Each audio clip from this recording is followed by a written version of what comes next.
하늘을 볼 겨를도 없이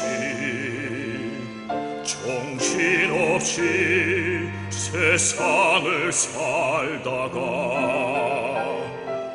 마음에 먹먹함이 내 삶을 짓누를 때 그제서야 주님을 찾습니다. 행복을 느낄 겨를도 없이 분주하게 세상을 살다가 인생의 허무함이 내 삶을 짓누를 때 그제서야 주님을 찾습니다.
우리 참 같이 기도드리겠습니다.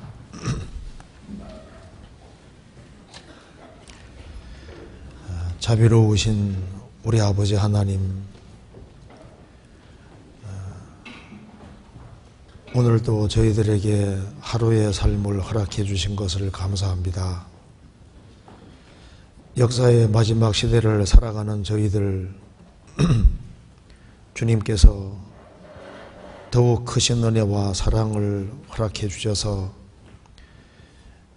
주님의 복음과 주님 영광을 위해 합당하게 살 수 있도록 더욱 도와주옵소서.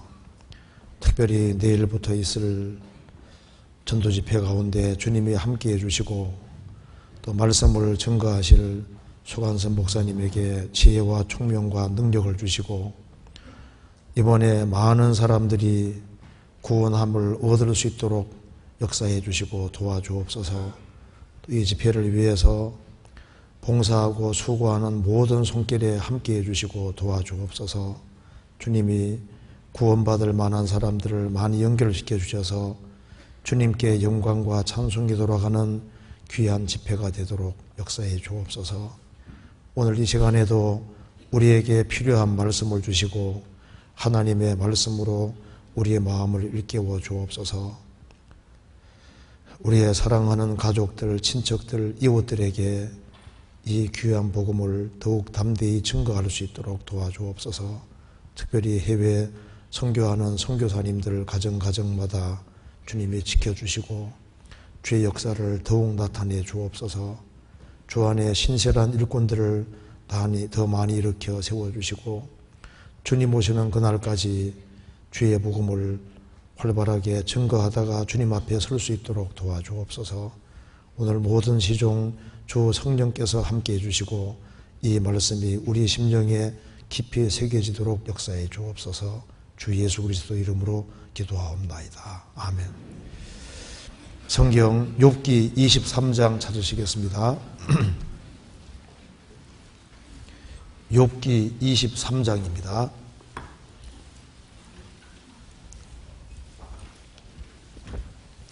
3절부터 제가 읽겠습니다.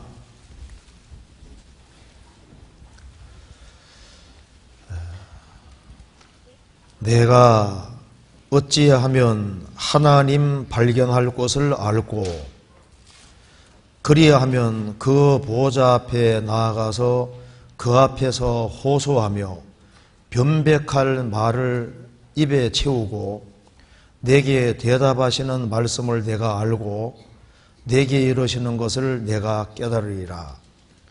그가 큰 권능을 가지시고 나로 더불어 다투실까? 아니라 도리어 내 말을 들으시리이다. 거기서는 정직자가 그와 변론할 수 있은즉 내가 심판자에게서 영영이 벗어나리라. 그런데 내가 앞으로 가도 그가 아니 계시고 뒤로 가도 보이지 아니하며 그가 왼편에서 일하시나 내가 만날 수 없고 그가 오른편으로 돌이키시나 배울 수 없구나. 나의 가는 길을 오직 그가 아시나니 그가 나를 단련하신 후에는 내가 정금같이 나오리라. 네, 거기까지입니다. 네. 이제 다음 주부터 이제 올해 마지막 대전도 집회가 있습니다. 이제 항상 끝이 좋은 것이 좋은 거지 않습니까? 그래서 마지막 대집회 때 정말 마무리를 잘 해야 될 것 같습니다. 그래서 이번에 많은 사람들이 구원받을 수 있도록 같이 기도해 주시고 같이 동참해 주시면 좋겠습니다. 오늘은 여기에 이제 성경에 많은 질문들이 나와 있는데 그걸 한번 같이 정리를 좀 해보겠습니다. 여기 욥기 23장은 욥이 이 당대에 하나님을 제일 잘 섬기는 사람입니다. 하나님께서도 욥을 가장 칭찬하셨는데 욥 인생에서 너무나도 큰 시련을 당했던 겁니다. 그래서 자신이 평생 벌었던 그 재산이 한꺼번에 다 날아가고 10명의 자녀들이 맏형집에서 한꺼번에 다 죽어버리는 거예요. 그리고 몸 전체가 병이 들고 그래서 가장 비참한 상태가 된 겁니다. 욥은 아무리 생각해도 자신이 이런 어려움을 당할 만한 죄를 지은 적이 없는 겁니다. 그래서 마음에 내가 왜 이런 일을 당해야 될까 하는 궁금한 마음이 생기지 않습니까? 그래서 지금 이 얘기를 하고 있는 겁니다. 여기 보면은 3절에 내가 어찌하면 하나님 발견할 곳을 알고 그리하면 그 보호자 앞에 나아가서 그 앞에서 호소하며 변백할 말을 입에 채우고 내게 대답하시는 말씀을 내가 알고 내게 이르시는 것을 내가 깨달으리라. 하고 싶은 얘기가 있는 거예요. 하나님, 도대체 왜 내가 이런 엄청난 일을 당해야 되는 겁니까? 왜 악한 자는 형통하고 나는 왜 이렇게 큰 시련과 어려움을 당해야 되는 겁니까? 하는 이것에 대한 해답을 얻기를 원하는 겁니다. 궁금한 것이 생긴 겁니다. 우리도 생을 살아가면서 하나님이 직접 내 말을 듣는다면 이 질문은 꼭 해보고 싶다 이런 거 있을 거 아니에요. 근데 욥이 말했습니다. 8절에 그런데 내가 앞으로 가도 그가 안에 계시고 뒤로 가도 보이지 아니하며 그가 왼편에서 일하시나 내가 만날 수 없고 그가 오른편으로 돌이키시나 배울 수 없구나. 하나님이 계신 것은 확실한데 눈에 보이질 않잖아요. 그래서 하나님이 일하시는 건 맞지만은 이게 답답한 거예요. 욥이 이제 고민하다가 하나 알은 것은 있습니다. 10절에 내가 지금 당하는 어려움은 지은 죄가 아니니까 내게 이런 엄청난 어려움을 주신 때는 주님 분명한 뜻이 있을 거라고 생각하는 겁니다. 그래서 나의 가는 길을 오직 그가 아시나니 나는 모른다는 겁니다. 오직 그가 아시나니 그가 나를 단련하신 후에는 내가 정금같이 나오리라. 내가 죄로 인해서 이런 어려움을 당하는 것이 아니라 뭔가 하나님의 특별한 계획이 있을 것이다. 그래서 그가 나를 단련하신 후에는 이것은 일종의 단련일 거라고 스스로 판단을 하고 있는 겁니다. 그리고 그가 나를 단련하신 후에는 내가 정금같이 나올 것이다. 그런데 사실은 욥이 당하는 어려움에는 큰 뜻이 있었던 겁니다. 그래서 여기에 사람은 많은 질문들을 가지고 있습니다. 그래서 하나님께로 온 정답이 있다면 얼마나 좋겠습니까? 그래서 정답을 알면은 인생을 헤매지 않을 수 있습니다. 예수님이 요한복음 17장 17절에서 저희를 진리로 걸어가게 하옵소서 아버지의 말씀은 진리니이다. 어떤 사람이 질린다고 하는데 그 말이 아니라 아버지의 말씀은 질린다는 말이 아니라 진리 참입니다. 성경은 정답을 말하고 있는 겁니다. 그래서 여기 앞에 한번 찾아봅시다. 욥기 6장 찾아봅시다. 욥기 6장 5절입니다.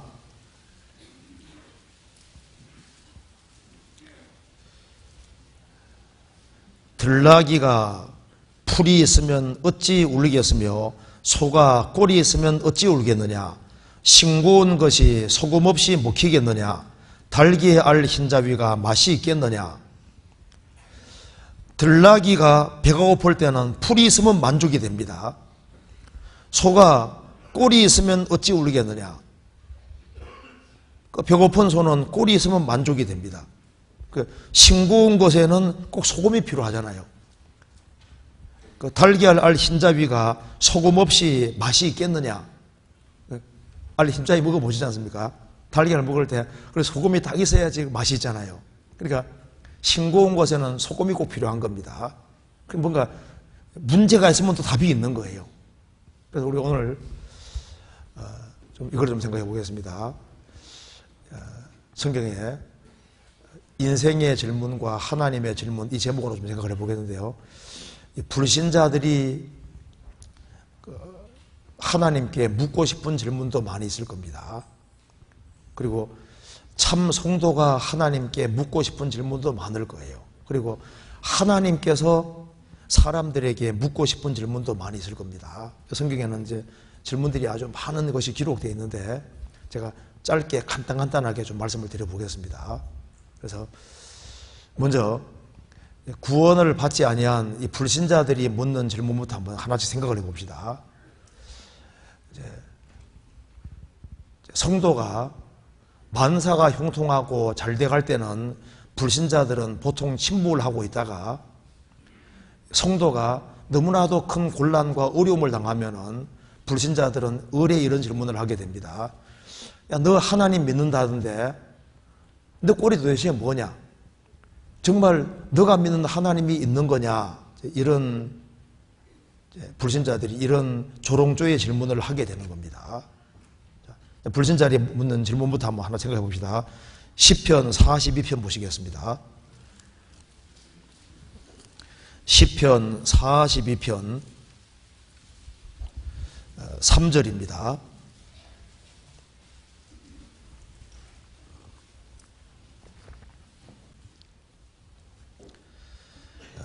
사람들이 종리를 나더러 하는 말이 내 하나님이 어디 있느냐 하니 내 눈물이 주야로 내 음식이 되었도다. 내가 전에 성리를 지키는 무리와 동행하며 기쁨과 찬송의 소리를 바라며 저희를 하나님의 집으로 인도하였더니 이제 이 일을 기억하고 내 마음이 상하나도다. 내 영혼아 내가 어찌하여 낭망하며 어찌하여 내 속에서 불안하여 하는고. 너는 하나님을 바라라. 그 얼굴에 두어심을 인하여 내가 찬송하리로다. 9절 내 반석이신 하나님께 말하기를 어찌하여 나를 잊으셨나이까. 내가 어찌하여 원수의 압제로 인하여 슬프게 다니니까 하리로다. 내 뼈를 찌르는 칼같이 내 대적이 나를 비방하여 늘 말하기를 내 하나님이 어디 있느냐 하도다. 내 영혼아 내가 어찌하여 낭망하며 어찌하여 내 속에서 불안하여 하는고. 너는 하나님을 바라라. 나는 내 얼굴을 두으시는 내 하나님을 찬송하리로다. 이 시편 기자가 지금 너무나도 큰 곤란과 어려움을 당하고 있습니다. 그 옛날에는 4절에 말한 대로 내가 전에 성리를 지키는 무리와 함께 기쁨의 찬송의 소리를 바라며 저희를 하나님의 집으로 인도하였더니, 지금 이 시편 기자는 하나님의 집, 성전이 있는 곳에서 멀리 도망다니는 신세가 되어서 이리저리 이제 도망다니고 있는 겁니다. 그러니까 하나님을 잘 섬긴다고 하는 사람이 극도의 곤란과 어려움을 당하고 비참함 가운데 있으니까 하나님이 마치 그 사람을 잊고 있는 것처럼 보이는 겁니다. 그래서 9절에 내 반석이신 하나님께 말하기를 어찌하여 나를 잊으셨나이까. 내가 어찌하여 원수의 압제로 인하여 슬프게 다니니까 하리로다. 지금 시편 기자가 너무나도 아주 곤란과 어려움 속에서 이제 도망다니는 신세가 되어서 여기저기 도망다니고 있는 겁니다. 그래서 하나님이 마치 그 참된 성도를 잊어버린 것처럼 보이고 너무나도 슬프게 다니니까 그 대적들이 말을 하는 겁니다. 10절에 내 뼈를 찌르는 칼같이 내 대적이 나를 비방하여 늘 말하기를 내 하나님이 어디 있느냐. 너 하나님을 잘 섬긴다면서 지금 너 신세가 도대체 뭐냐. 너가 보니 하나님 죽었다. 너가 믿는 하나님은 없다. 하나님이 있으면은 너가 그렇게 곤란과 어려움을 당할 수 있느냐. 너가 믿는 하나님은 추상적인 하나님이 아니냐. 가상적인 신이 아니냐. 진짜 신이라면은 그렇게 어려움 당하도록 내버려 둘 수 있느냐. 이런 질문을 하면서 내 하나님이 어디 있느냐. 꼴 좋다. 이게 이제 불신자들이 조롱조롱 이런 질문하는 겁니다. 하나님을 안 믿는 우리는 지금 잘 먹고 잘 사는데 너는 도대체 그 꼴이 도대체 뭐냐. 이런 불신자들이 이런 종류의 질문을 할 줄 아니까 여기에 기록해 두신 거잖아요. 시편 기자가 말했습니다. 11절에 내 영혼아 내가 어찌하여 낭망하며 어찌하여 내 속에서 불안하여 하는고. 너는 하나님을 바라라. 나는 내 얼굴을 두으시는 내 하나님을 오히려 찬송하리로다. 시편 43편도 42편과 연결되어 있는 내용입니다. 그래서 여기에 2절 봅시다. 43편 2절에 주는 나의 힘이 되신 하나님이시오늘 어찌하여 나를 버리셨나이까? 내가 어찌하여 원수의 압제로 인하여 슬프게 다니니까? 주의 빛과 주의 진리를 보내어 나를 인도하사 주의 성산과 장막에 이르게 하소서. 4절은 같이 읽겠습니다. 그런즉 내가 하나님의 단에 나아가 나의 극락의 하나님께 이르리이다. 하나님이여 나의 하나님이여 내가 수금으로 주를 찬양하리이다. 지금은 내가 하나님의 주의 성산과 주의 장막에서 멀리 떠나서 지금 고통과 어려움을 당하고 있지만은 하나님은 살아계시기 때문에 하나님은 주의 빛과 진리를 보내어서 나를 기어코 인도하사 바로 하나님의 성전이 있는 그곳에 이르게 할 거다. 그래서 내가 나의 하나님의 단에 나아가서 나의 극락의 하나님께 이를 것이다. 확신이지 않습니까?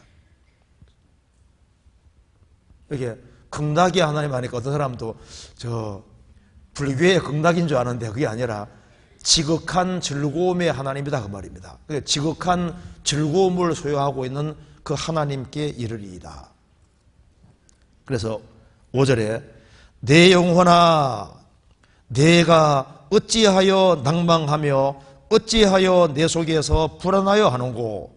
너는 하나님을 바라라. 나는 내 얼굴을 도우시는 내 하나님을 오히려 찬송하리로다. 하나님은 살아계십니다. 이 우주 만물을 보면은 그 절대자가 이 우주 만물을 설계하고 만들었다는 것이 너무 확실하잖아요. 우리 시대만큼 하나님을 믿기 쉬운 시대도 없습니다. 이 우주에 너무나도 정확한 법칙과 질서가 있습니다. 그 헬렌 켈러 아시잖아요. 헬렌 켈러는 태어난 지 얼마 안 돼서 보지도 못하고 듣지도 못하고 말하지도 못하는 삼중고에 시달렸습니다. 그런데 보지도 못하고 듣지도 못하고 말하지도 못하고 결국은 만지는 것밖에 못하는 사람인데, 그런데 어떻게 헬렌 켈러가 나중에 앤 셜리반의 도움으로 연설도 다 하고 책도 많이 썼잖아요. 그게 영혼이 없으면 불가능한 얘기입니다. 추상적인 것을 이렇게 하지 않습니까? 영혼이 없으면은 그게 불가능한 얘기인 거예요. 헬렌 켈러는 영혼이 있다는 분명한 증거입니다. 사람은 육체만 있는 것이 아니라 영혼이 정말 있는 거예요.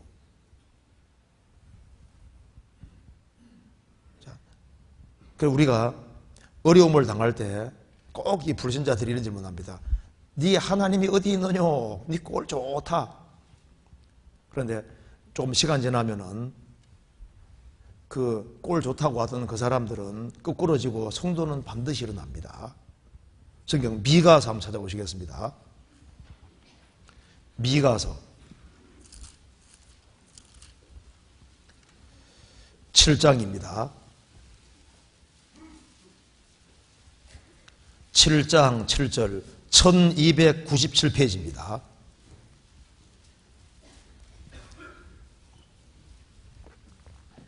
(7장 7절) 오직 나는 여호와를 우러러보며 나를 구원하시는 하나님을 바라보나니 나의 하나님이 나를 들으시리로다. 나의 대적이여 나로 인하여 기뻐하지 말지어다. 나는 엎드러질지라도 일어날 것이요 어두운 데 앉을지라도 여호와께서 나의 빛이 되실 것이미로다. 내가 여호와께 범죄하였으니 주께서 나를 위하여 심판하사 신원하시기까지는 그의 노를 당하려니와 주께서 나를 인도하사 광명에 이르게 하시리니 내가 그의 의를 보리로다. 나의 대적이 이것을 보고 부끄러워하리니 그는 전에 내게 말하기를 내 하나님 여호와가 어디 있느냐 하던 자라. 그가 거리에 진흙같이 밟히리니 그것을 내가 목도하리로다. 나의 대적이여 나로 인해서 기뻐하지 말지어다. 나는 엎드러질지라도 일어날 것이다. 어두운 데 앉을지라도 여호와께서는 나의 빛이 되실 것이다. 내가 비록 하나님 앞에 잘못한 것이어서 징벌을 당한다 할지라도 하나님은 나를 인도하사 광명에 이르게 하실 것이다. 반대로 나의 대적은 그전에 말하기를 내 하나님 여호와가 어디 있느냐 하던 그 사람은 거리에 진흙같이 밟히리니 그것을 내가 목도하리로다. 인생 역전이 있습니다. 하나님이 계시기 때문에 하나님 편에 서 있는 사람이 결국은 이기도록 되어 있는 거예요. 그럼 또 한 가지 질문 봅시다. 성경 신명기 18장입니다.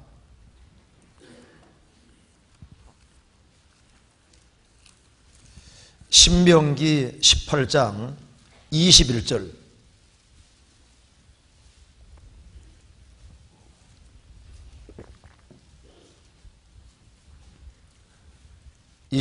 제가 읽겠습니다. 내가 혹시 심중에 이르기를 그 말이 여호와의 이르신 말씀인지 우리가 어떻게 알리오 하리라. 내가 혹시 심중에 이르기를 그 말이 선지자가 한 말이 여호와의 이르신 말씀인지 우리가 어떻게 알리오? 이런 질문을 하리라.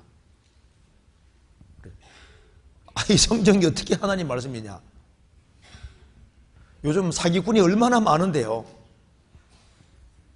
그래서 이제 요즘 눈 떠놓고도 고백하는 세상입니다.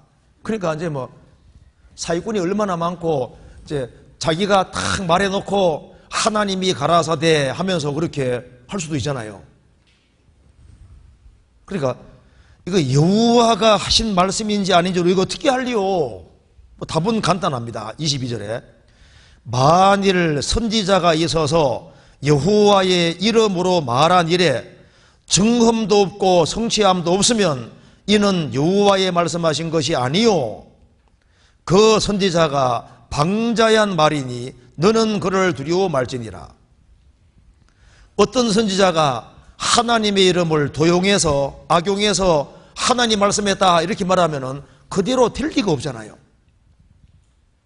그러니까 그대로 될 리가 없으니까 그 선지자가 방자히 함부로 짓거린 말이니 너는 그를 두려워 말지니라. 성경은 하나님이 말씀하신 것을 받아한 하나님 말씀이기 때문에 성경대로 정확히 이루어집니다. 이 성경책의 3분의 1의 분량이 문자 그대로 예언입니다. 지금까지 성경대로 되어 왔고 지금도 성경대로 되고 있고 앞으로도 성경대로 됩니다. 제가 지방에 집회 갔을 때 어떤 분이 전도 집회를 4일 동안 듣고 5일째 잠깐 만났거든요. 근데 그분이 얘기를 합니다. 4일 동안 말씀 들어보니까 성경이 이게 몽땅 맞는데 적당히 좀 맞으면 내가 믿겠는데 몽땅 다 맞으니까 못 믿게 돼요. 그래서 그 참 이상한 소리 하시네요. 성경이 대충 적당히 맞아야 하나님 말씀입니까? 모조리 다 맞아야 하나님 말씀입니까? 하니까 모조리 다 맞아야 하나님 말씀입니다. 그러니까 모조리 다 맞지 않냐니까 그 말 들으니까 그 말 맞대요. 맞으려면 다 맞아야죠. 하나님이 왜 이 성경을 1900년 전에 딱 기록해놓고 이 성경대로 이루어 가시냐 하면은 딴소리 할까봐 그렇게 해놓으신 거예요. 성경 이사야 48장 보시겠습니다.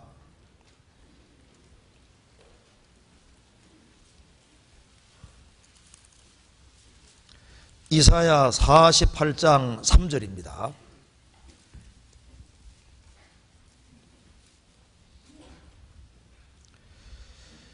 여호와께서 가라사대 내가 옛적에 장대사를 고하였고 내 입에서 내어 보였고 내가 홀련히 그 일을 행하여 이루었느니라. 내가 알거니와 너는 완악하며 내 목에 힘줄은 무세요 내 이마는 노시라. 그러므로 내가 이 일을 옛적부터 내게 구하였고 성사하기 전에 그것을 내게 보였느니라. 그렇지 않았다면 내 말이 내 신에 행한 바요 내 새긴 신상과 부어 만든 신상에 명한 바라 하였으리라. 하나님께서는 까마득한 옛날에 장래의 일을 미리 말씀하시고 그 다음에 말씀한 대로 홀연히 이루신다 그 말입니다. 왜 하나님은 미리 말씀하시고 이루시느냐? 그 이유는 내가 알거니와 너는 완악하며 인간은 마음이 완고하고 악합니다. 가능하면 안 믿으려고 버티는 거예요. 내 목에 힘줄은 무쇠요 내 이마는 노시라. 목에 힘줄이 무쇠니까 이게 고개를 숙일지 모르는 거예요. 이마는 노시니까 쥐어박아도 아픈지도 몰라요.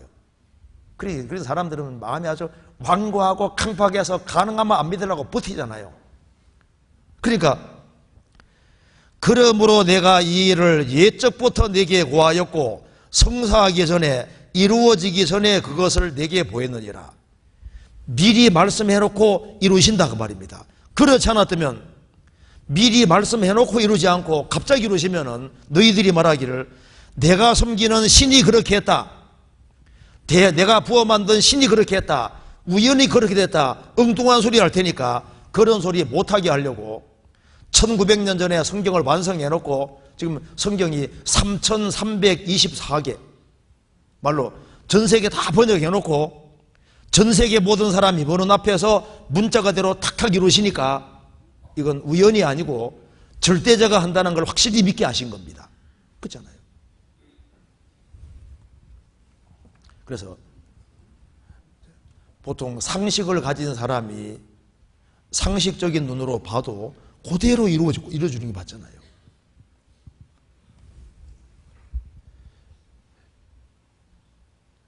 이 성경에 우리가 이제 전주회 때 들어보잖아요. 성경은 아주 디테일하게 상세하게 정확히 다 이루어집니다. 그러니까 그런 질문을 할지를 미리 알고 그런 엉뚱한 질문을 할까봐 하나님께서 예언을 담아놓고 그대로 항상 이루어 가시는 거예요. 그렇잖아요. 그 다음 질문 봅시다. 고린도전서 15장입니다.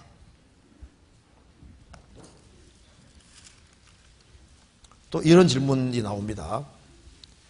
고린도전서 15장 35절입니다.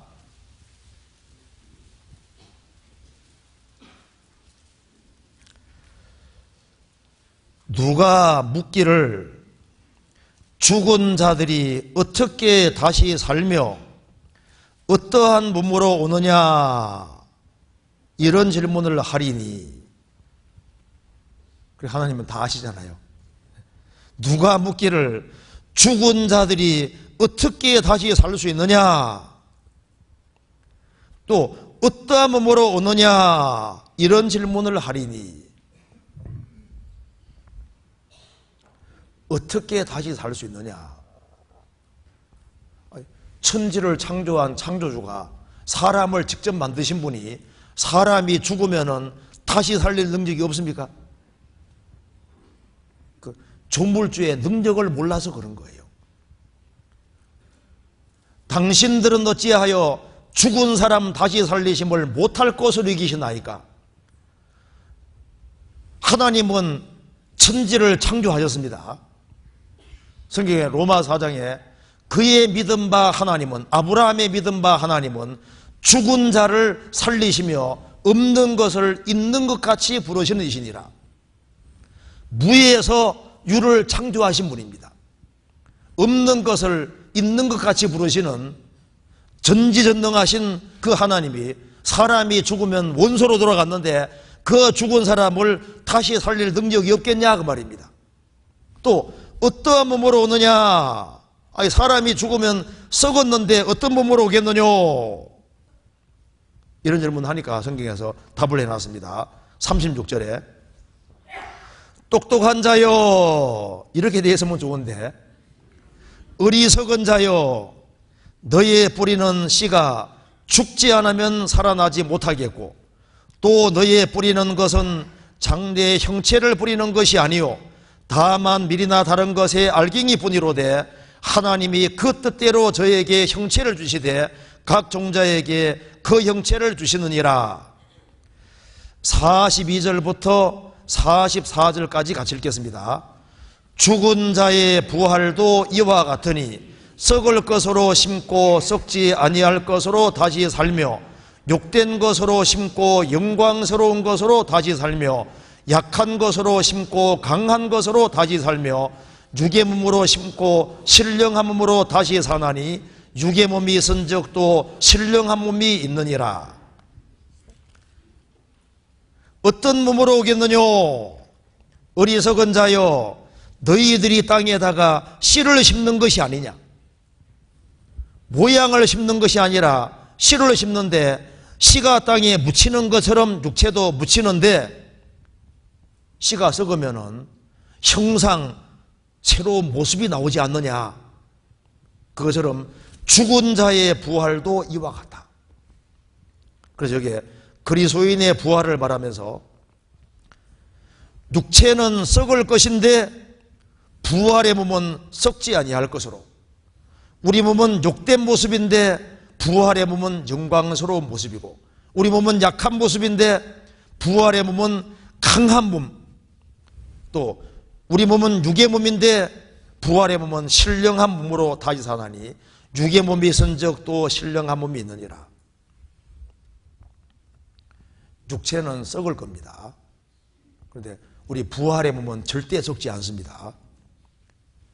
욕된 것으로 심고 영광스러운 거로, 이건 욕된 겁니다. 욕된 것. 그래서 고린도후서 5장 보시면요, 우리 육체를 텐트라고 해요. 텐트. 그런데 주님 오시면 우리가 입는 옷은 빌딩으로, 영어로 빌딩으로 이렇게, 뉴 킹제임스 버전은 빌딩으로 되어 있습니다. 자, 텐트가 뭐였어요? 빌딩이 뭐였어요? 그러니까 여기에 이 모습은, 이건 욕된 모습인 거예요. 그러니까 애벌레가 나비가 되면 애벌레는 욕된 모습이잖아요. 나비는 영광스러운 모습이잖아요. 그러니까 씨앗이 꽃이 되는 것처럼 애벌레가 나비가 되는 것처럼 영광스럽게 바뀌어지고, 우리 몸은 약한 몸입니다. 차에 부딪혀도 죽잖아요. 그런데 부활의 몸은 강한 몸인 거예요. 그러니까 얼마나 강한지, 원자폭탄 맞아도 죽어요, 안 죽어요? 안 죽어요.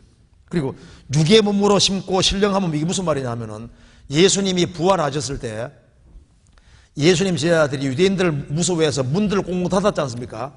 그런데 문들을 닫았는데 물체를 통과하는 몸이다, 그 말입니다. 그러니까 신령한 몸인 거예요. 그리고 나타났다가 금방 사라지고, 또 예수님이 누가복음 24장 보면은 생선을 구원생 주니까 구원생수 잡수셨지 않습니까? 먹을 수도 있는 몸이거든요. 그러니까 자, 이런 신령한 몸이 정말 있는데 예수님이 죽으시고 부활하신 게 뭘 말하는 겁니까? 우리가 이런 신령한 몸을 입을 걸 말씀하는 거니까, 이 세상에서 제일 빠른 게 뭔지 아시죠? 뭐가 제일 빠릅니까? 생각이 제일 빠르죠. 생각. 그런데 이제 우리가 부활의 몸을 입으면은 이 몸이 특별한 몸입니다. 그러니까 우리가 생각하는 대로 그대로 있지 않습니까? 위치가 이동이 다 될 수 있고, 이거 나중에 이제 주님 오시는 그날 부활의 몸을 입으면 정말 신날 거예요. 그래서 무슨 부활이 있겠느냐? 부활이 있습니다. 부활이 있기 때문에 예수님이 부활하신 거예요. 그리고 예수님이 부활하셨을 때 예수님 제자들은 40일 동안 같이 있으면서 예수님을 볼 뿐 아니라 만져봤다고 요한일서 1장에 나오지 않습니까? 진짜 부활이 있는 거예요. 그래서 다시는 죽지 않는 몸인데 신령한 몸이다, 그 말입니다. 우리가 거울 아무리 들여다봐도 만족이 됩니까, 안 됩니까? 만족이 안 되죠. 더 이뻐지고 싶죠. 그런데 이런 몸이 아니라 진짜 엄청난 모습이 있는 거예요. 그러니까 성경 보면은 진짜 못생긴 사람은 꼭 구원받아야 돼. 자, 이제 이런 몸을 입을까라고 말씀해 주시면서 혹시라도 못 믿을까봐 자연 속에 다 계시해 두신 거예요. 그 애벌레가 나비가 되는 거라든가 씨앗이 꽃이 되라든가 이런 모습 통해서 이 모습이 진짜 모습이 아니라 부활이 있다는 것을 보여주는 겁니다. 그 미국에서 이제 아주 옛날 방식대로 사는 마을도 아직 있거든요. 그런데 옛날 방식대로 사는 사람이 이제 우연히 이제 뉴욕에 처음으로, 아주 오래전 얘기입니다. 뉴욕에 처음으로 간 거예요. 그런데 그 엘리베이터가 있는데 한 90살 가까이 되는 할머니가 이렇게 엘리베이터를 들어가는 거예요.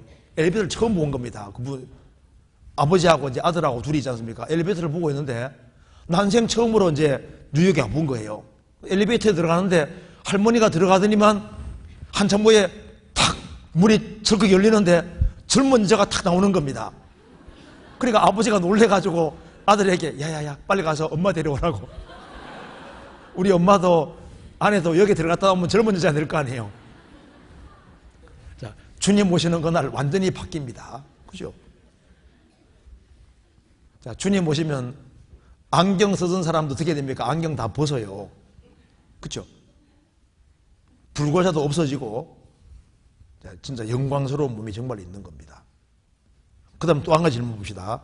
베드로후서 3장입니다. 베드로후서 3장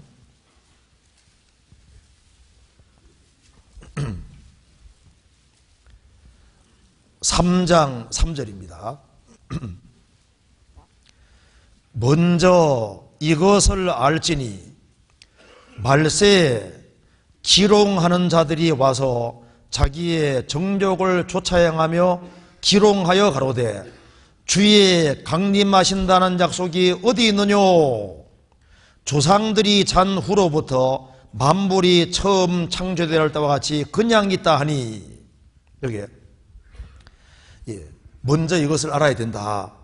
이 마지막 때가 되면은 기롱하는 자들, 하나님과 하나님 말씀을 조롱하는 자들이 나타나서 자기의 정욕을 생각하며 자기 멋대로 살면서 놀리면서 말합니다. 주의 강림하신다는 약속이 어디 있느냐. 예수님이 재림한다고 웃긴 소리 하지 마라. 조상들이 죽은 후로부터 만물은 처음 창조될 때 같이 그냥 있다. 강사는 예나 지금이나 맨 그대로 있는데 무슨 재림이 있고 멸망이 있느냐. 웃긴 소리 하지 마라. 이런 식으로 얘기한다 그 말입니다. 그래서 주의 강림하신다는 약속이 어디 있느냐. 그것은 허황된 약속이다. 이런 질문을 할 것이기 때문에 요즘 보세요. 예수님 재림한다고 웃긴 소리 하지 말라고.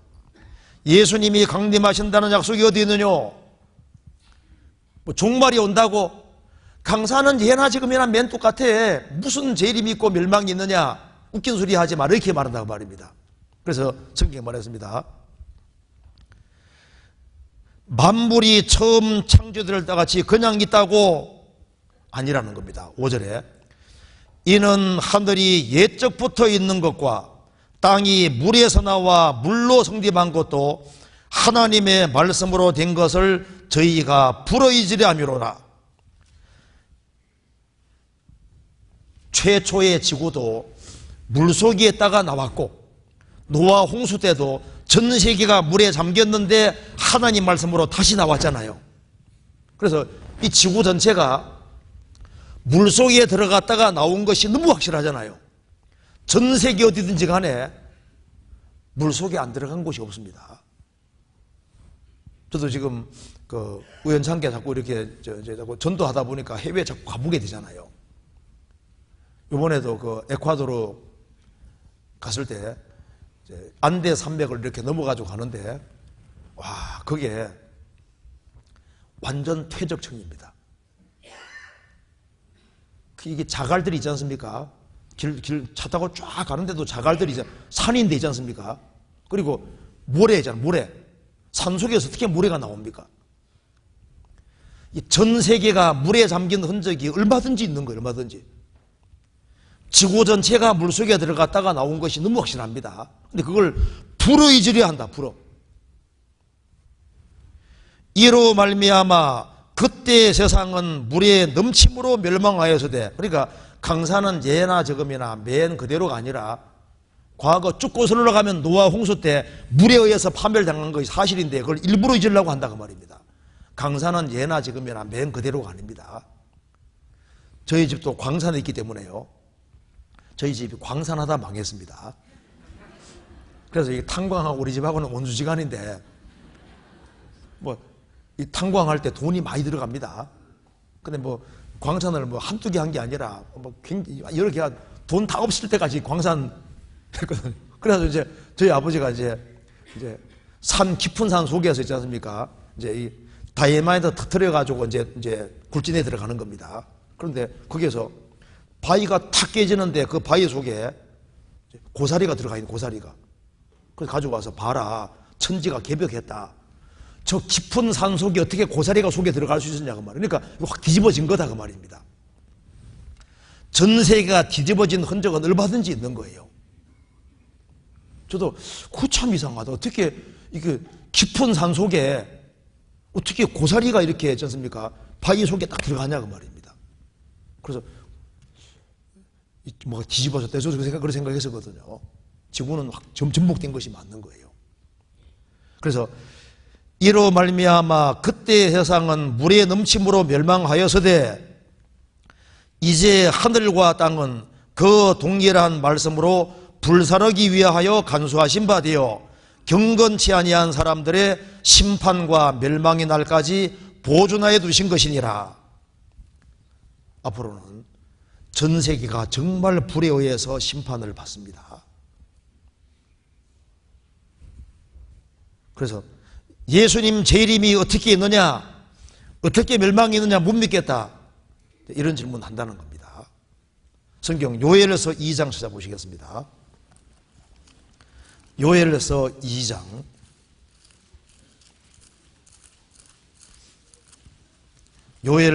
2장 1절입니다.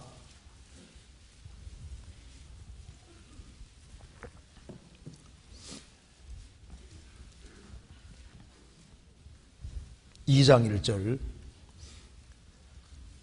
1271페이지입니다. 시온에서 나팔을 불며 나의 성산에서 호각을 불어 이 땅 거민으로 다 떨게 할지니 이는 여호와의 날이 이르게 됨이라. 이제 임박하였으니 곧 어둡고 캄캄한 날이요 빽빽한 구름이 끼인 날이라. 새벽빛이 산 꼭대기에 덮인 것과 같으니 이는 많고 강한 백성이 이르렀음이라. 이 같은 것이 차고 일일 없었고 이후 세세 없으리로다. 불이 그들이 앞을 살하며 불꽃이 그들의 뒤를 태우니 그 전의 땅은 에덴 동산 같았으나 그 후의 땅은 황무한 들 같으니 그들을 피한 자가 없도다. 여호와의 날 7년 환란 마지막 심판이 올 때 핵이 꽝 터지면은 버스꾸로 물러가면서 어둡고 캄캄한 날이 되고 빽빽한 구름이 낀 날이 됩니다.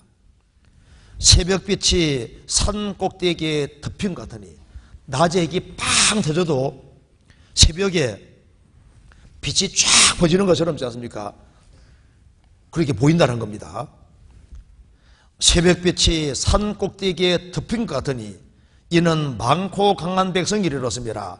이 같은 것이 역사 이래로 없었고 이후 세세 없었, 전부 후무한 혼란입니다.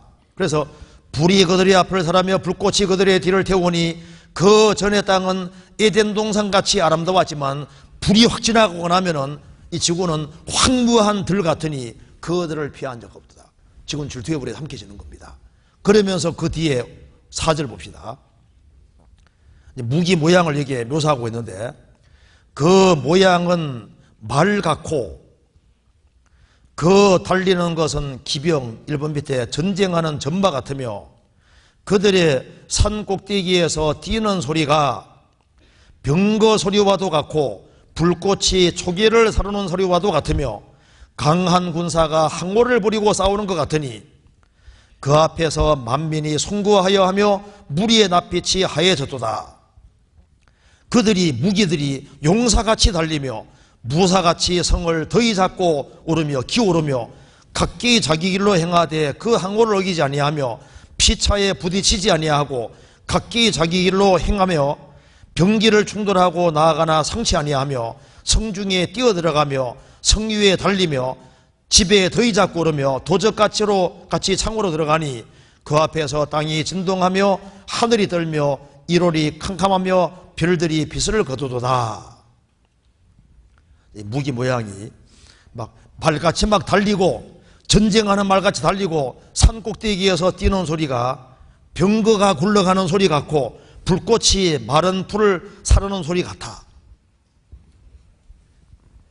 무기 소리가 막 탱크 소리 같고 불꽃이 촉에 사르는 소리, 마른 풀 사르는 소리는 헬리콥터 소리 비슷하잖아요. 다다다다 소리 나고 제트기 날아가는 소리 촤 소리 나고, 그리고 이 무기들이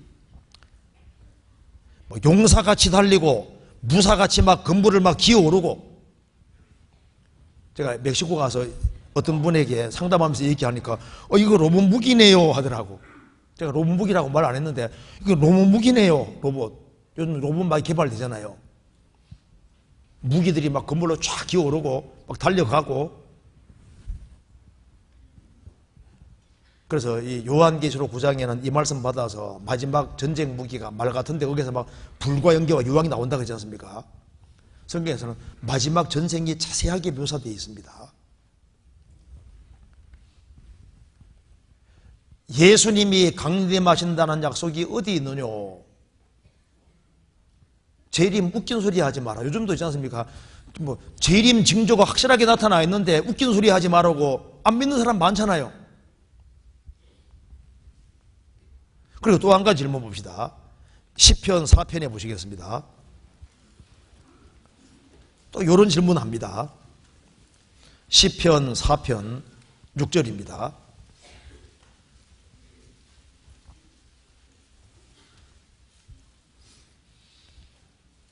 제가 읽겠습니다. 여러 사람의 말이 우리에게 선을 보일 자 누구뇨 하오니 여호와여 주의 얼굴을 들어 우리에게 비추소서. 왜 이 질문을 하냐면은 시편 3편 4편이 연결되어 있는 내용입니다. 3편 1절에 보면은 다윗이 그 아들 압살롬을 피하여 지은 시. 다윗이 왕으로 있었는데 다윗의 아들이 왕위를 찬탈하고 다윗이 맨발로 도망가는 시대가 된 겁니다. 아들이 아버지를 몰아내고 자기가 왕이 된 거예요. 악인이 득세하고 이스라엘은 하나님 섬기는 백성인데 이제 나라가 확 뒤집어진 겁니다. 아주 혼란스러운 거예요. 그래서 악인이 이긴 것처럼 보이는 겁니다. 그래서 이제 이런 질문하는 겁니다. 여러 사람의 말이 우리에게 선을 보일 자 누구뇨? 정말 세상에 선이라는 것이 있느냐? 진리가 있겠느냐? 이 아들이 아버지를 쫓아내고 세상이 거꾸로 되어 있는 세상인데 선 대신 하나님이 정말 계시느냐? 정의라는 것이 정말 있겠느냐? 우리에게 선을 보일 자 누구뇨? 이런 질문을 한다 그 말입니다. 그러니까 여호와여 주의 얼굴을 들어 우리에게 비추소서. 하나님이 살아계시고 세상에는 선이 있고 정의가 있다는 것을 하나님 알게 해주기 위해서 우리에게 빛을 비추십시오. 나중에 결국은 다윗이 다시 왕위로 돌아가고 악한 자들은 제거가 되잖아요. 세상이 혼란스러울 때, 악이 승승장구하는 것처럼 보일 때 도대체 선이 있느냐? 선을 보일 자가 정말 있느냐? 세상이 모순 덩어리가 아니냐? 이런 질문을 할 수 있는 겁니다. 그리고 진리를 찾는 사람은 이런 질문을 하게 됩니다. 사도행전 16장 보시겠습니다. 사도행전 16장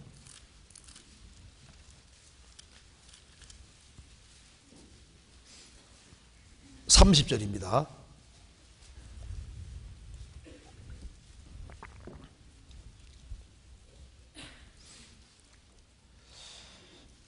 저희를 데리고 나가 가로되 선생들아 내가 어떻게 하여야 구원을 얻으리까 하거늘. 진리를 구하는 이제 빌립보 간수장인은 말했습니다. 내가 어떻게 하여야 구원을 얻으리까? 답이 뭡니까? 31절에 같이 읽겠습니다. 가로되 주 예수를 믿으라. 그리하면 너와 내 집이 구원을 얻으리라. 어떻게 하여야, 뭘 해서 구원받는 것이 아니고 주 예수를 믿으라. 그리하면 너와 내 집이 구원 얻으리라. 이제 구원을 실제로 받은 사람은 어떤 질문을 할까요? 성경 누가복음 13장 보시겠습니다. 보통 이제 구원받은 사람은 이런 거 좀 궁금하게 생각합니다. 22절, 13장 22절. 예수께서 각성 각촌으로 다니사 가르치시며 예루살렘으로 여행하시더니 혹이 어짜오되 주여 구원을 얻는 자가 적으니이까 저희에게 이르시되 좁은 문으로 들어가기를 힘쓰라. 내가 너희에게 이르노니 들어가기를 구하여도 못하는 자가 많으리라. 집주인이 일어나 문을 한 번 닫은 후에 너희가 밖에 서서 문을 두드리며 주여 열어주소 하면 저가 대답하여 가로되 나는 너희가 어디로서 온 자인지 알지 못하노라 하리니 그때 너희가 말하기를 우리는 주 앞에서 먹고 마셨으며 주는 또한 우리 길거리에서 가르쳤나이다 하나 저가 너희에게 일러 가로되 나는 너희가 어디로서 왔는지 알지 못하노라. 행하는 모든 자들아 나를 떠나가라 하리라. 예수님이 예루살렘으로 이제 올라가는 길이었습니다. 어떤 사람이 여짜오했습니다. 주여 구원을 얻는 자가 적습니까? 이거 참 이제 구원 안 받은 사람도 이게 참 궁금할 수 있고 구원 받은 사람도 이게 참 궁금합니다. 정말 구원을 하나님 모든 사람이 구원받기 원하시는데 구원 받은 사람이 정말 적습니까? 많습니까? 예수님 말씀하셨습니다. 좁은 문으로 들어가기 힘쓰라. 내가 너희에게로 오노니 들어가기를 구하여도 못하는 자가 많으리라. 들어가기를 구하여도, 구하는 사람은 교회 다니는 사람이잖아요. 구하여도 못하는 자가 많을 것이다. 그러니까 좁은 문으로 들어가기 힘쓰라. 실제로 구원을 받은 사람은요, 자신이 구원받은 것이 얼마나 복인지를 알 수 있습니다. 교회에 다니는 사람은 많지만은 구원받은 사람은 정말 적습니다.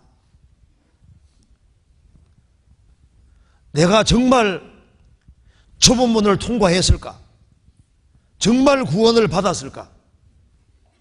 그리고 정말 구원을 받았으면요, 구원받은 사람 만나면 그렇게 반갑잖아요. 말이 착착 통하고 교파하고 아무 관계 없는 겁니다. 그런데 구원받은 사람은 정말 적은 거예요. 어떤 사람은 그까지 구원하는데 그 안 받아봐서 그런 겁니다. 진짜 구원받으면요, 이것만큼 행복은 없는 거예요. 구원을 받은 사람은 인생 보상이 충분한 겁니다. 그렇잖아요?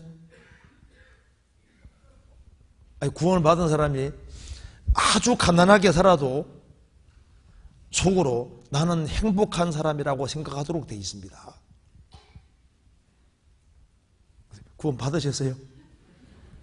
진짜 받았어요? 근데 왜 우리 교회에 축 늘어져 있어요? 구원 받았는데. 마귀는요, 교회에 다니는 거 겁내지 않습니다. 좁은 문 통과하는 걸 겁을 내는 거예요. 그래서 어떤 종류의 체험을 한다 할지라도 죄짐이 안 떨어지면 천국 못 가거든요. 그러니까 신비한 체험을 아무리 많이 해도 죄짐이 안 떨어지면 천국은 못 가는 거라고요. 근데 죄짐이 정말 떨어진 사람, 그 사람은 자기가 정말 행복자라는 걸 확실히 알 수 있습니다. 이같이 큰 구원, 정말 구원 받았다면 이건 진짜 대단한 거예요. 구원을 받았다는 것은 하나님의 자녀가 됐다는 얘기고 천국을 간다는 소리인데, 신구약의 모든 축복이 다 내 것이 되는 거니까 이건 너무 엄청난 거잖아요. 구원받은 거 하나 때문에 이건 정말 신나는 거예요. 근데 구원받은 사람이 아이고 내 신세야 하면서 있잖아요. 너무 괴로워하면 그것도 문제가 있습니다.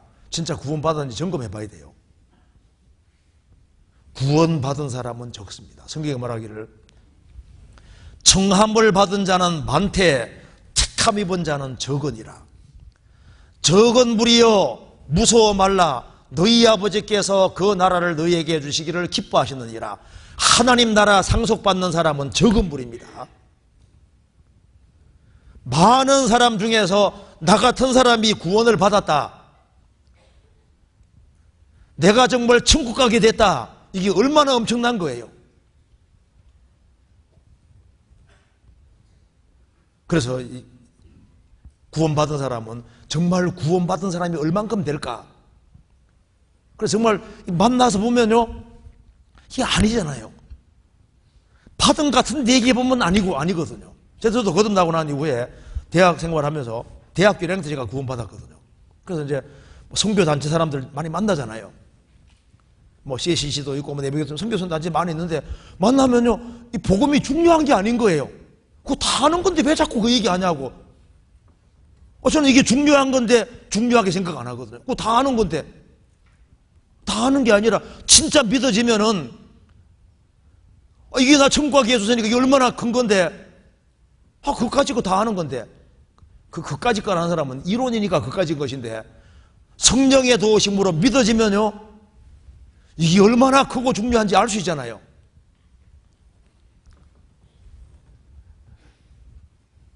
그리고 방송 설교하는 거 들어보시면요, 좋은 얘기는 다 아는데 저런 좋은 얘기가 사람이 거듭나냐 그 말입니다. 그러니까 거듭난 사람은 들으면 유익되는 것도 많이 있을 수 있지만 저래 가지고 거듭날 수 있을까? 이게 좀 큰일인 거예요, 큰일. 일단 교회를 다니더라도 일단 천국을 먼저 가야 될 거 아니에요. 문부터 통과해야 되는데 이걸 확실하게 안 하려고 하는 게 참 문제입니다. 그리고 이제 구원을 받은 사람은 이런 질문을 하게 됩니다. 성경 찾아봅시다. 마태복음 18장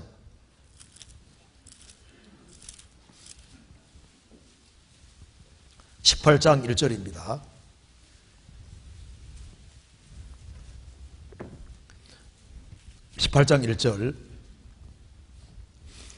그때 제자들이 예수께 나와 가로되 천국에서는 누가 크니이까? 예수님 제자들이 물었습니다. 자, 천국에서는 누가 크니이까? 천국은 들어갈 때 누가 크게 되겠습니까? 그거 참 중요한 질문이잖아요. 예수님 답해 주셨습니다. 2절, 예수께서 한 어린아이를 불러 저희 가운데 세우시고 가라사대 진실로 너희에게 이르노니 너희가 돌이켜 어린 아이들과 같이 되지 아니하면 결단코 천국에 들어가지 못하리라. 그러므로 누구든지 이 어린아이와 같이 자기를 낮추는 그이가 천국에서 큰 자니라. 천국에서는 누가 큰 자입니까? 라고 물으니까 예수님이 어린아이를 세우고 말씀하셨습니다. 천국에 누가 들어가는지를 생각해 보라고 말입니다. 너희가 돌이켜 어린아이들 같이 되지 아니하면 결단코 천국에 들어가지 못하리라. 어린아이들처럼 겸손하게 있는 모습 그대로 솔직하게 마음을 낮출 때 천국에 들어갈 수 있게 됐잖아요. 천국에서 크게 되는 길도 낮추는 그이가 천국에서 큰 자니라. 그러니까 구원받을 때도 겸손하게 낮추어서 구원이 이루어진 것처럼 구원받고 난 이후에도 크게 되는 길은 낮추는 길이다. 그래서 천국에서 크게 되는 제일 좋은 길이 낮추는 거예요. 겸손하면은 큰 자가 분명히 될 수 있습니다. 그러면서 예수님께서 왜 천국에는 겸손한 사람이 왜 커지게 되느냐 하면서 신뢰를 자세하게 들어주신 겁니다. 그래서 예수님이 이제 신뢰를 드시면서 자, 이 교만해지면은 왜 작은 자가 되고 겸손하면 왜 큰 자가 되는지 신뢰를 쭉 드시면서 설명해 주셨는데요. 여기 5절에 봅시다. 이제 신뢰를 그 뒤에 들고 있습니다. 또 누구든지 내 이름으로 이런 어린 나이 하나를 영접하면 곧 나를 영접함이니. 자, 어린 나이를 영접하는 것은 곧 나를 영접함이니. 자, 아이들을 귀하게 여기는 사람이 누굴까요? 교만 사람이 이제 마음이 높아지고 교만해지면은 애들을 무시합니다. 저리 가, 저리 가, 저리 가, 저리 가. 그리고 이게 마음이 높아지면요, 교회 학교 교사 같은 걸 안 하려고 하거든요. 유치부 교사, 초등부 교사, 중고등부 교사. 이게 사실 저 위에 가보면 알겠지만요, 유치부 교사라든가 초등부 교사라든가 이게 애들 있지 않습니까? 애들을 정말 사랑하고 잘 인도하려고 이렇게 하는 분들은요, 나중에 저 천국 가면요, 이게 확 바꿔질 수도 있습니다. 겸손한 마음, 낮은 마음이 없이는 이게 애들을 그렇게 사랑으로 귀히 여기기가 어렵거든요. 그러니까 애들을, 작은 자, 약한 자들, 이런 사람들이 잘 보이는 사람은 마음 낮춰야만 이게 보이는 거예요. 교회 안에서도 어려운 사람들을 누가 잘 보냐 하면은 마음을 낮은 사람은 잘 보지 않습니까? 근데 봐요. 마음 높아지면요, 애들을 무시하고 어른만 상대하려고 그러고 이제 이렇게 되는 거예요. 그러니까 마음이 낮다는 증거가 애들을 어떻게 대하는지 보면 낮은지를 알 수 있다니까요. 예수님이 왜 낙이 새끼 타고 입성하셨냐 하면은 낙이 새끼 타고 입성해야만 애들이 우르르 몰려올 수 있는 거예요. 나귀도, 어른은요, 큰 나귀는요, 그것도 잘못하면 발에 채이면 잘못될 수도 있습니다. 나귀의 새끼는 힘이 굉장히 셉니다. 나귀의 새끼도 가니까 애들이 우르르 몰려들지 않습니까?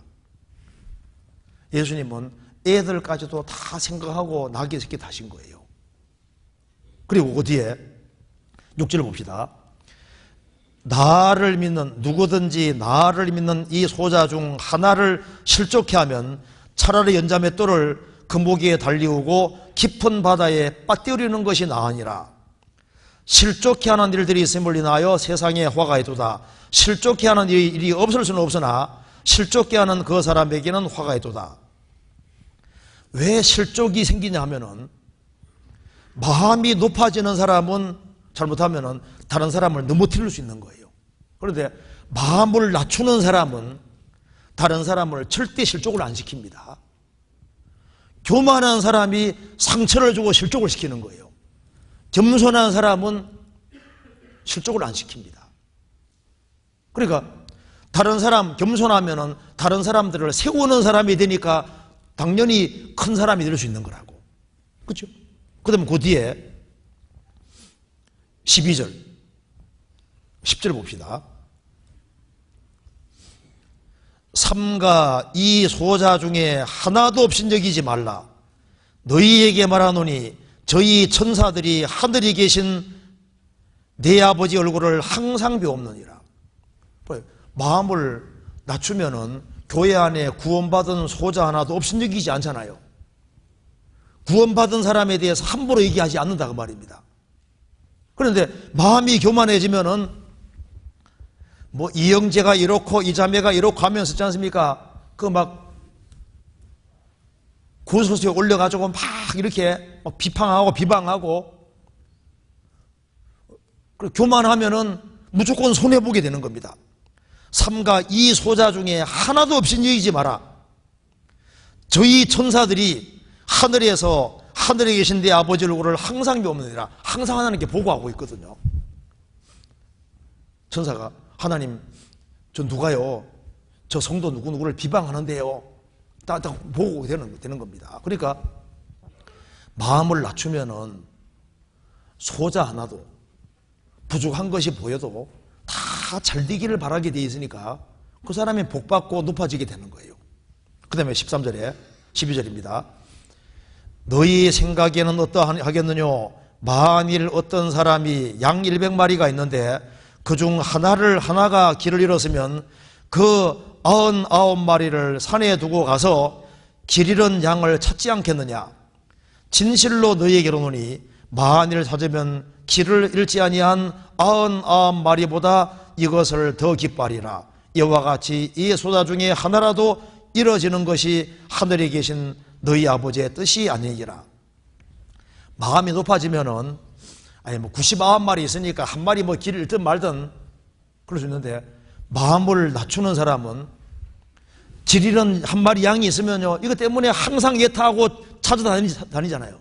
그러니까 마음을 낮추면은 양 한 마리도 이거 귀한 거예요. 하나쯤 그게 아니라 하나쯤 이렇게 생각하는 것은 교만해지고 있던 증거가 되는 겁니다. 하나라도 이루어지면 안 되는 거잖아요. 그 다음에 15절입니다. 내 형제가 죄를 범하거든 가서 너와 그 사람과만 상대하여 공고하라. 만일을 들으면 내가 내 형제를 얻은 것이요 만일을 듣지 아니하거든 한두 사람을 데리고 가서 두세 증인의 입으로 말마다 정창케 하라. 만일 그들의 말도 듣지 않거든 교회의 말하고 교회의 말도 듣지 않거든 이방인과 세리같이 여기라. 여기 보면은 여기 이제 이 죄가 교회적으로 문제가 되는 죄입니다. 교회적으로 문제가 되는 죄를 범하면은 이제 그 사람과만 상대해서 공고하고 안 들으면은 두세 증인으로 말을 하고 그들의 말을 안 들으면 교회의 말하고 교회의 말도 안 들으면 이방인과 세리같이 구원 안 받은 사람으로 얘기를 하고 말입니다. 사람이 구원을 받고 마음을 낮추면은 교회를 크게 생각을 합니다. 근데 이제 교만해지면요, 징계받으면 나가면 그만이지 이제 그러니까 이게 마음이 강팍하고 높아지면요, 자기가 그래 낮아지게 되는 거잖아요. 교회를 어렵게 생각을 하고 우리 교회 안에 주님이 머리로 계시니까 교회를 귀하게 생각하고 존중하고 하나님이 교회를 통해서 주의 역사를 이루어 가시니까 교회를 크게 생각하고 귀하게 생각하고 그래서 이제 공고하면은 그게 이제 하나님이 내가 잘 되기를 바라는 것으로 공고하는 거네. 공고를 잘 듣고 이렇게 하면 이게 지혜가 있는 거예요. 그죠? 그리고 그 뒤에 21절입니다. 그때 베드로가 나와 가로되 주여 형제가 내게 죄를 범하면 몇 번이나 용서하여 주리이까 7번까지 하오리이까 예수께서 가라사대 내게로는 7번뿐 아니라 70번씩 7번이라고 할지니라. 자, 형제가 내게 죄를 범하면 몇 번이나 용서하리이까. 베드로 사도는 칭찬받을 줄 알았습니다. 7번까지 하오리이까 이렇게 했잖아요. 7번까지. 그러니까 야, 네 좋게 생각했다 이렇게 말하는 게 아니라 예수님은 70번에 7번까지는 할지니라. 계속 용서해 주라 그 말이잖아요. 그러니까 누가 용서를 못하나 하면은 마음이 높아지면 용서를 못하게 되는 거예요. 니까지 것이 뭔데 나를 판단하고 이렇게. 그런데 마음을 낮추면은 지적을 받으면은 자기 반성을 하게 되는 겁니다.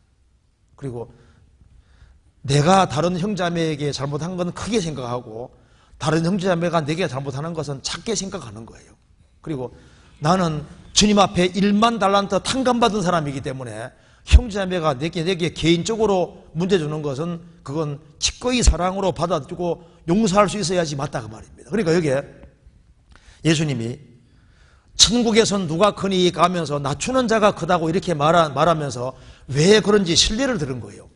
교만해지면은 애들을 무시하게 되고 교만해지게 되면은 실족시키는 일이 생기게 되고 교만하게 되면은 구원받은 소자를 우습게 여기게 되고, 교만하게 되면은 한 사람은 잃어져도 괜찮다 생각하게 되고, 교회를 함부로 판단하게 되고, 용서 못하는 마음을 가지게 되는 거니까, 낮추면은 항상 유리하고, 낮추면은 전부 다 사람을 세우는 사람이 되는 거니까, 이게 이제 중요한 것이 된다 그 말입니다. 그리고 이제 또 한 가지 이제 묻는 질문이 성경적입니다. 예레미야 12장 보시겠습니다.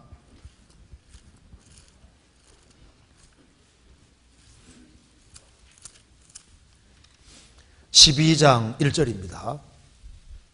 예레미야 12장 1절.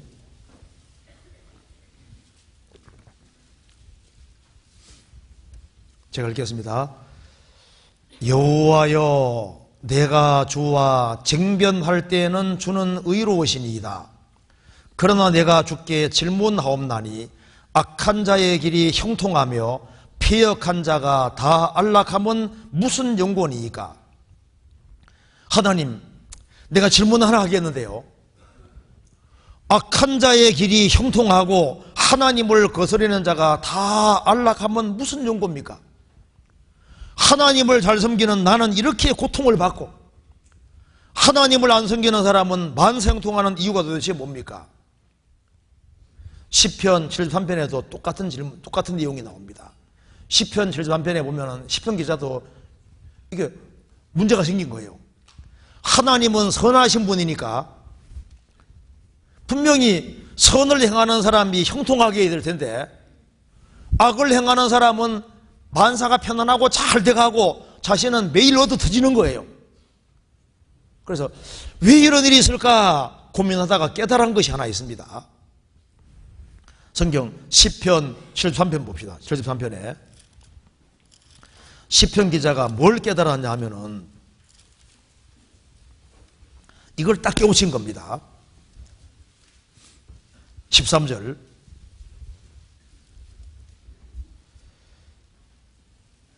내가 내 마음을 정히 깨끗이 하며 내 손을 씻어 무지하다한 것이 실로 되도다. 나는 종일 재앙을 당하며 아침마다 징책을 보았도다. 내가 만일 스스로 이르기를 내가 이렇게 말하리라 하였다면 주의 아들들의 시대를 대하여 괴유를 행하였으리이다. 내가 어찌면 이를 할까 생각한 즉 내게 심히 곤란하더니 하나님의 성소에 들어갈 때에야 저희의 결국을 내가 깨달았나이다. 주께서 참으로 저희를 미끄러운 곳에 두시며 파멸에 던지시니 저희가 어찌 그리 졸지에 황폐되었는가 놀람으로 전멸하였나이다. 시편 기자가 뭘 깨달았냐 하면은, 아 그렇구나. 15절에 내가 만일 스스로 이르기를 내가 이렇게 하리라, 하나님 너무하시다, 그럴 수 있습니까? 이렇게 함부로 말했다면은 주의 아들들의 시대를 대항해서 거짓을 행할 뻔했습니다. 무슨 말입니까? 내세를 깨우친 거예요. 내세를. 아, 지금 이 세상은 세상 사람들의 세상이고 주의 아들들의 시대는 아직 안 왔다 그 말입니다. 지금은 이 지구는 지금 마귀가 사는 세상입니다. 인간의 시대고 주의 아들들의 시대는 아직 안 온 거예요. 금세만 있는 것이 아니라 내세라는 것이 있고 주의 아들들의 시대가 따로 있는데, 이 세상이 전부라고 생각하는 사람은 하나님께서 만사가 잘 되게 할 수도 있는 겁니다. 그리고 딱 죽음 건너가는 순간에 18절에 말한 대로 미끄러운 곳에 들어가서 그대로 지옥 밑창에 떨어지는 거예요. 그래서 시편가자가 알은 것이 있습니다. 아 그렇구나. 20절. 주여 사람이 깬 후에는 꿈을 무시한 같이 주께서 깨신 후에 저희 형상을 멸시하시리이다. 꿈속에는 반대의 경우가 있죠. 꿈 깨면 현실입니다. 지금 여기에 일상 잠깐은 꿈과 같은 거예요. 꿈속에서 막 뒤집어지는 것처럼 보여도 딱 깨면 현실인 것처럼 주님이 오시는 그날 사람이 딱 죽음 건너가면은 영원한 현실이 시작되는데, 금세는 7, 80이고 너무 짧아요. 영원한 내세가 있고 주의 아들들, 구원받은 사람은 주의 아들들인데 주의 아들들의 시대는 영원한 처소고 영원한 세계입니다. 그래서 그리스도인들은 훈련병으로 있다는 걸 알게 된 거예요. 그래서 시편 기자가 알았습니다. 24절에 주의 교훈으로 나를 인도하시고 후에는 영광으로 나를 영접하실 것이다. 나는 훈련병이구나 하는 걸 깨우친 거예요. 주의 아들들은 이 세상에서 불신자들과 다르게 주님의 다스림을 받고 교육을 받고 잘못 살면 징계도 받고 주님께서 특별한 목적 때문에 훈련도 시키고 여러 가지를 겪게 하고 단련시켜서 아들답게 만드는 그런 작업 때문에 여러 가지 겪는 거예요. 시편 기자가 알았습니다. 주의 아들들의 시대가 따로 있는데 내가 그걸 깜빡했었구나. 7, 80은 잠깐 지나갑니다. 세상 금방 지나가는 거예요. 그 다음 성경에서 봅시다. 요한복음 21장. 또 이게 궁금하잖아요. 요한복음 21장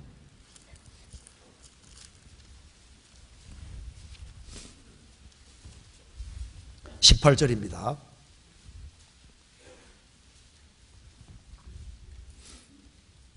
제가 읽겠습니다. 내가 진실로 진실로 네게 이르노니 젊어서는 내가 스스로 띠띠고 원하는 곳으로 다녔거니와 늙어서는 내 팔을 벌리리니 남이 내게 띠띠우고 원치 아니한 곳으로 데려가리라. 이 말씀을 하심은 베드로가 어떠한 죽음으로 하나님께 영광을 돌릴 것을 가리키심이로라. 이 말씀을 하시고 베드로에게 이르시되 나를 따르라 하시니 베드로가 돌이켜 예수의 사랑하시는 그 제자가 따르는 것을 보니 그는 만찬석에서 예수의 품에 의지하여 주여 주를 파는 자가 누구니까 묻던 자르라. 이에 베드로가 그를 보고 예수께 여짜오되 주여 이 사람은 어떻게 되겠사옵나이까? 예수께서 가라사대 내가 올 때까지 그를 머물게 하고자 할지라도 내게 무슨 상관이냐? 너는 나를 따르라 하시니라.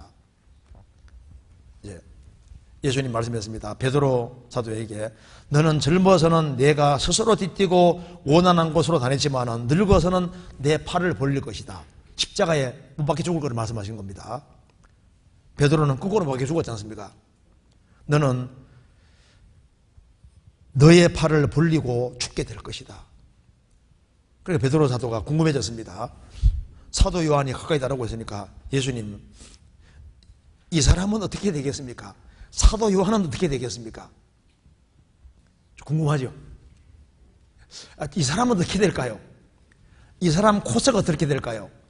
예수님 뭐라 했습니까? 내가 올 때까지, 재림할 때까지 그를 머물게 하고자 할지라도 네게 무슨 상관이냐? 너는 나를 따르라. 예수님 재림할 때까지 내가 두든 내가 알아서 인도할 텐데 네게 무슨 상관이냐? 너는 나를 따르라. 각자에게 코스가 다를 걸 말씀하시는 겁니다. 베드로의 코스가 다르고 사도 요한의 코스가 다르고 그리고 바울 사도 코스가 다른 거예요. 주님, 이 형제 어떻게 되겠습니까? 야, 그건 내게 맡기고 너는 나만 따라. 이 자매 어떻게 될까요? 각자 코스가 다릅니다. 저 사람하고 나하고 길이 다른데요. 각자에 대한 계획을 하나님이 가지고 계십니다. 그래서 내가 올 때까지 그를 머물게 할지라도 네게 무슨 상관이냐? 너는 나를 따르라. 그래서 욥이 걸어갈 길, 바울 사도가 걸어갈 길, 각자가 가야 될 길이 다릅니다. 하나님은 구원받은 사람의 걸음을 정하시고 그 길을 걸어가는 것을 기뻐하신다고 했습니다. 저는 넘어지나 아주 엎드러지지 아니하면 주께서 그 손으로 붙드심이로다. 각자에게 정하신 길이 있어요. 하나는 이라고 하나는 저라 합니다. 그 사람 분량 안에서 주님 각자 인도하시는 거예요.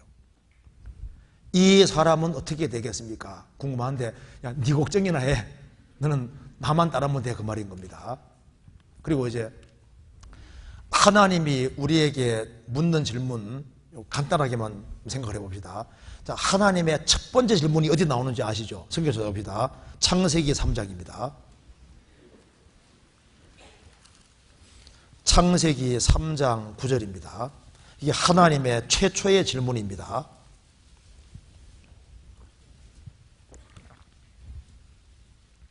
(9절) 여호와 하나님이 아담을 부르시며 그에게 이르시되 내가 어디 있느냐. 인간이 죄를 범하고 숨었을 때 하나님이 먼저 찾아오셔서 아담아 내가 어디 있느냐. 하나님이 죄인을 찾으시는 음성입니다. 하나님은 아담 이래로 지금까지 사람을 계속 찾아오셨습니다. 아담아 내가 어디 있느냐. 지금도 죄인을 찾아오셨고 우리에게도 주님이 먼저 찾아오셔서 우리가 구원을 받게 된 겁니다. 그리고 이제 구원을 받은 사람에겐 주님께서 뭘 물으실까요? 요한복음 21장에 베드로 사도에게 뭘 물었습니까? 이 사람들보다 너가 나를 더 사랑하느냐 그거 물었잖아요. 주님이 묻는 질문이 이 사람들보다 나를 더 사랑하느냐. 주님 묻고 싶은 게 그건 거예요. 정말 너가 나를 사랑하느냐. 주여 그러하배다 내가 주를 사랑하는 줄을 주께서 아시나이다. 예수님께서 내 어린 양을 먹이라, 내 양을 먹이라, 내 양을 치라 그렇게 말씀하시잖아요. 또 주님께서 그 탄식 어린 질문 봅시다. 누가복음 17장입니다. 누가복음 17장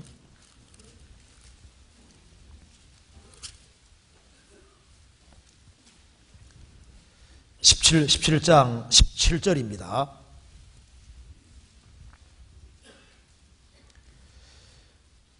예수께서 대답하여 가라사대 10사람이 다 깨끗함을 받지 아니하였느냐. 그 9은 어디 있느냐. 이 이방인 외에는 하나님께 영광을 돌리러 온 자가 없느냐 하시고 10명의 문둥이 환자가 예수님 말씀대로 가다가 10명이 다 깨끗함 얻었는데 그 중에 영광 돌리러 온 사람은 사마리아 사람 하나밖에 없었습니다. 이 사마리아 사람은 이제 영혼 구원까지 받게 됐습니다. 예수님 말씀했습니다. 10사람이 깨끗함 받았는데 그 9은 어디 있느냐.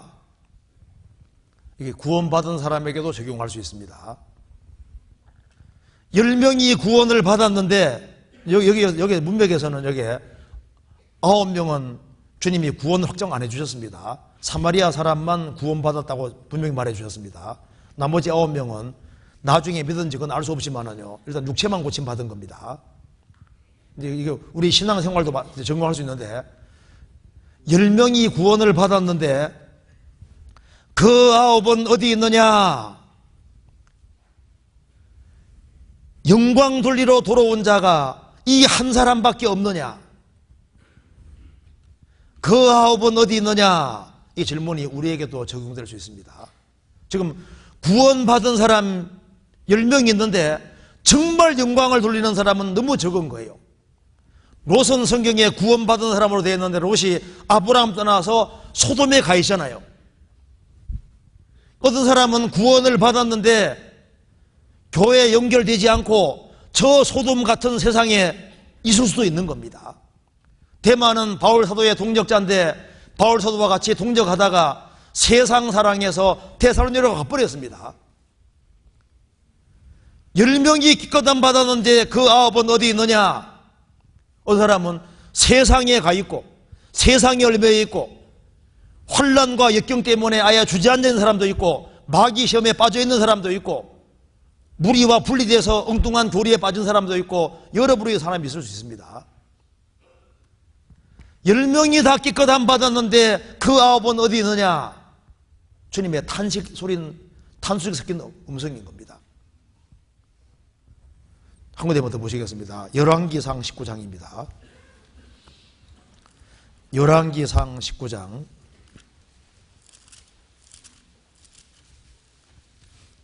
19장 9절입니다.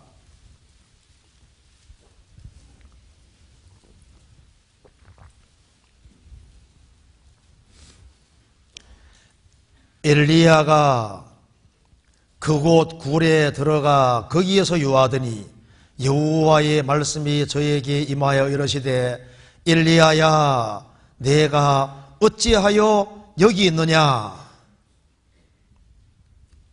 13절 엘리야가 듣고 겉옷으로 그 얼굴을 가리고 나가 굴러기에 섬에 소리가 있어 저에게 임하여 가라사대 엘리야야 내가 어찌하여 여기 있느냐. 자, 엘리야는 하나님의 선지자로서 이제 사역을 했는데 엘리야가 하늘에서 불까지 내렸음에도 불구하고 왕도 돌이키지 않고 백성도 안 돌이키는 것처럼 보이니까 실망에 대해서 스스로 후퇴해서 호렙산 굴에 가 있는 겁니다. 하나님 말씀하셨습니다. 9절에는 말씀이 임한 것이고 13절에는 하나님이 직접 지나가시면서 하신 말씀인 겁니다. 엘리야야 내가 어찌하여 여기 있느냐. 여기 있느냐 이게 무슨 말입니까? 너 위치가 제대로 되어 있는 것이냐 그 말입니다. 너는 하나님의 선지자로서 이스라엘 백성들 속에서 사역을 하고 있어야 되는데 어째서 너는 여기에 굴에 와 있느냐, 피해 있느냐? 왜 후퇴해서 여기 와 있느냐? 여기 왜 주저앉아서 여기 있느냐? 위치가 잘못됐다는 얘기인 거예요. 있을 곳에 있는 것이 아니다 그 말입니다. 어찌하여 여기 있느냐? 우리에게도 주님 물으실 겁니다. 너가 나를 사랑하느냐? 그걸 물으실 거고, 또 한 가지는 어찌하여 내가 여기 있느냐? 너의 위치가 제대로 되어 있느냐? 우리는 주님이 원하시는 곳, 있을 곳에 버티고 있어야 됩니다. 시편 125편에 말한 대로 우리는 구원받은 사람은 시온 산과 같은 거예요. 산은 자기 위치를 딱 지키고 있는 겁니다. 그 위치를 지키고 살 때 하나님 그걸 기뻐하시는 거예요. 누가복음 12장에 허리에 띠를 띠고 등불을 켜고 서 있으라. 마음의 허리를 동여매고 영혼의 등불을 환히 켜고 하나님이 있으라는 곳에 서 있으라. 한 군데만 더 보시겠습니다. 시편 134편인가요? 찾아봅시다. 시편 134편 1절부터 3절까지 같이 읽어보겠습니다.